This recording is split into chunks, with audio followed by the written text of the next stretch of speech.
10. Breloom is a dual-type grass fighting Pokémon.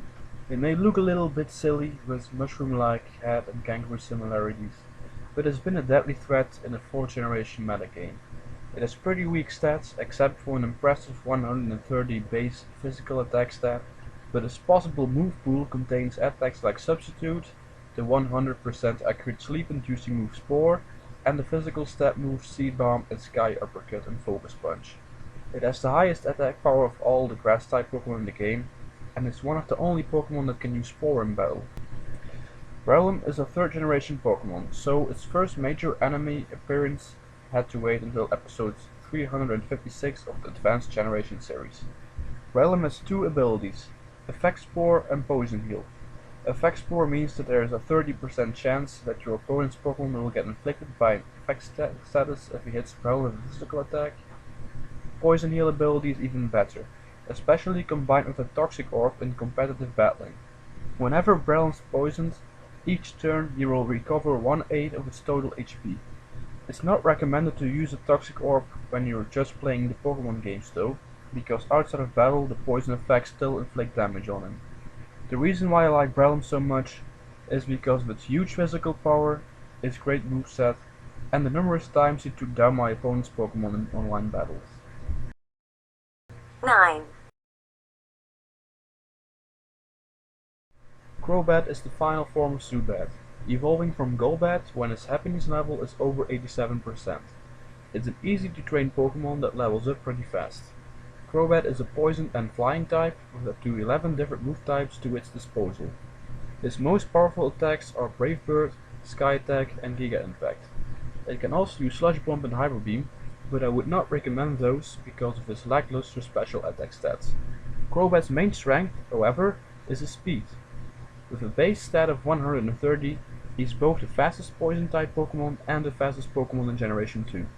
His speed and wide range of moves has led him to become a great revenge killer in online battles. In the series, Brock's Golbat eventually evolves in a Crobat. The reason why I like Crobat so much is because he looks badass, especially his shiny form, which is pink like Butterfree, and Crobat also saved me in an online battle once, being my last Pokémon and taking down no less than 3 Pokémon in a row. If you don't believe me, I'll add the video link in the description below this video. 8.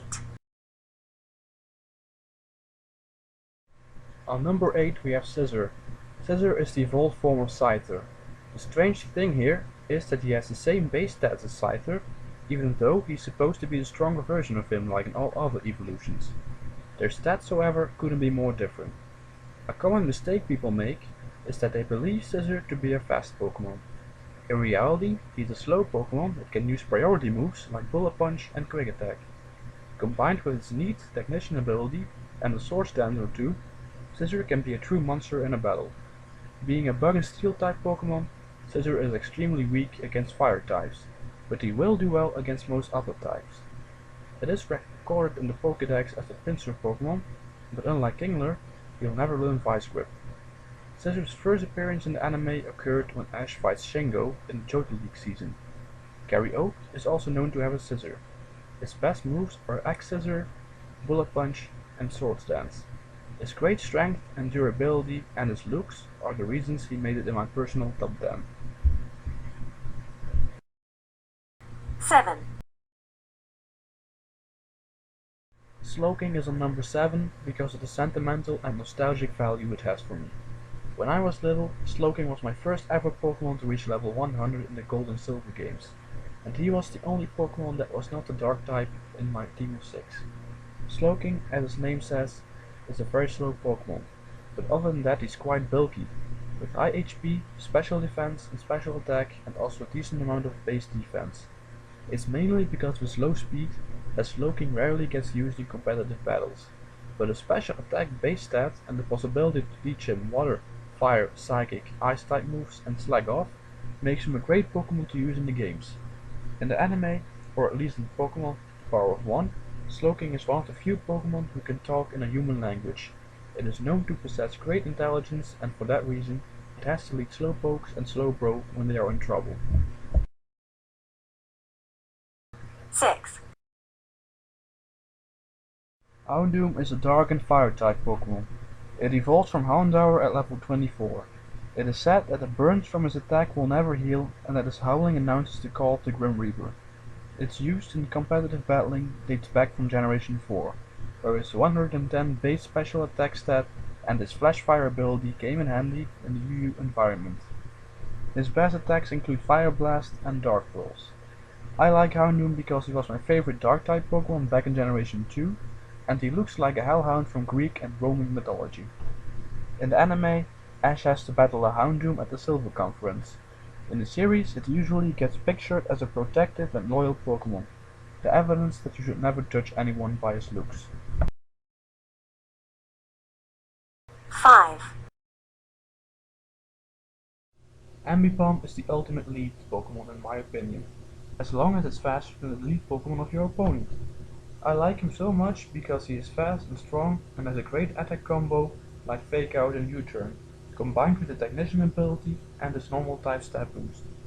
For instance, Fake Out is a priority move that always makes your opponent flinch, but you can only use it on the first turn.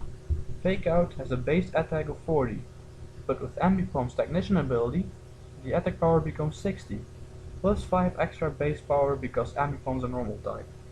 Add his 100 base attack stat to that and you have a great first attack move that only ghost types can counter. And on the second turn, when Ambipom's in a disadvantage, you can use U-Turn to send out a Pokémon that's strong against your opponent's Pokémon, and in the meantime inflict even more damage. Isn't that reason enough to add Ambipom to the list? You can make him even stronger by giving him a Life Orb or a Silk Scarf as a hold item. In the anime series, Ash's Apom evolves into Ambipom after he gave it to Dawn. 4. Salamence got banned from the Generation 4 OU metagame for being too powerful, and just looking at him can tell you why. As long as you keep him away from Ice-type moves, Salamence is a huge threat to any Pokémon team. His Intimidate ability, cutting your opponent's attack power, adds to that mass. Salamence is stronger than certain legendary Pokémon. Has 135 physical attack power and no real weaknesses concerning his stats. It can learn many of the strongest physical moves, like Stone Edge, Outrage, Giga Impact and Earthquake, and served my purposes well during the countless online battles I had. Salamence had some appearances in the anime, including a battle against a wild Flygon in the 6th Pokémon movie, and Drake of the Elite Four using him against Team Rocket when they tried to steal Ash's Pikachu. The first ever 3rd generation Pokémon card I received was the Salamence card given to me by my cousin. It was back in the days that Generation 3 wasn't released yet in my country, but after seeing Salamence I was hooked already. 3. Arcanine is one of my all-time favorite Pokémon. There isn't anything I don't like about him. He's my favorite Fire-type Pokémon, has a great moveset, and he's very reliable. Above all that, he looks majestic, and he's the second strongest non-legendary Pokémon in Generation 1, second only to Dragonite. His Intimidate ability, combined with high base stats and a priority move Extreme Speed, is a threat to be dealt with in battle.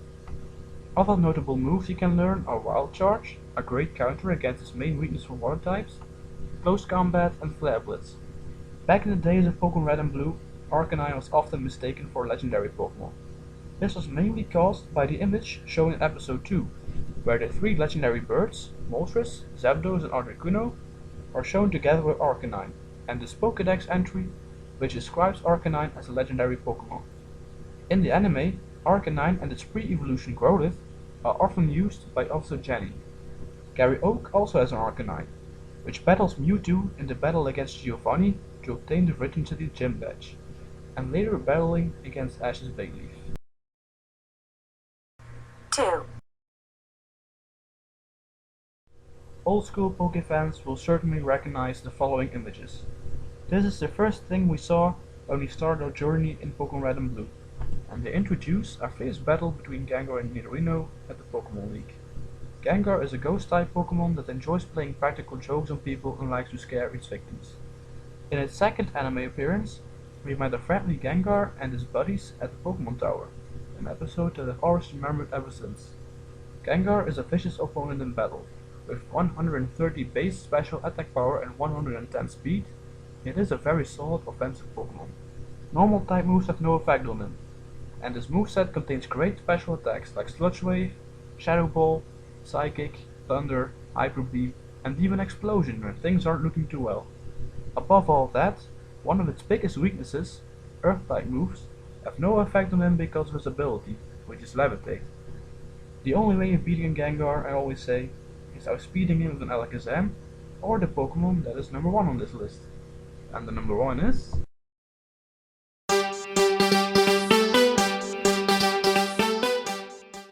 And here's my all-time favorite Pokémon, Starmie. I always try to figure out why I like him so much, but I guess it's just a combination of his looks, his deadly 4 moves that can wipe out almost any opponent, Surf, Ice Beam, Psychic and Thunderbolt, and his appearances both in-game and in the anime. The way Starmie moved when using an attack in Pokémon Stadium, spinning around at incredible speed, the way his gem starts to sparkle when he fainted in the series, and the way his body turns from left to right in Pokémon Battle Revolution, these and many more are things. Starmie is the star of the stadium, and he's an essential part of nearly any competitive team I use. But let's get on with the facts. Starmie is a Generalist Water and Psychic type Pokémon that evolves from Staryu by using a Water Stone. He has a great variety of moves that go along with his great special attack power and speed. He is the fastest Water type Pokémon, together with Floatzel, with a base speed of 150, and strangely enough he can learn the TM move Dream Eater, while he cannot learn any moves that puts an opposing Pokémon to sleep. Starmie has countless minor appearances in the anime, but the most known appearances were in Ash's battle for the Cerulean City Gym Badge, where Misty Starmie battles against Pidgeotto, and later on at the Orange League series where one of the Orange Leaguers fights against Ash's Squirrel with the dancing Starmie. It was a lovely sight to behold.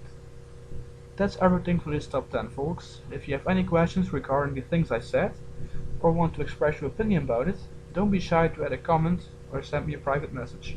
Thanks for watching my subjective video. I hope you enjoyed it, and until next time. See ya. All the things you do to me and everything you said.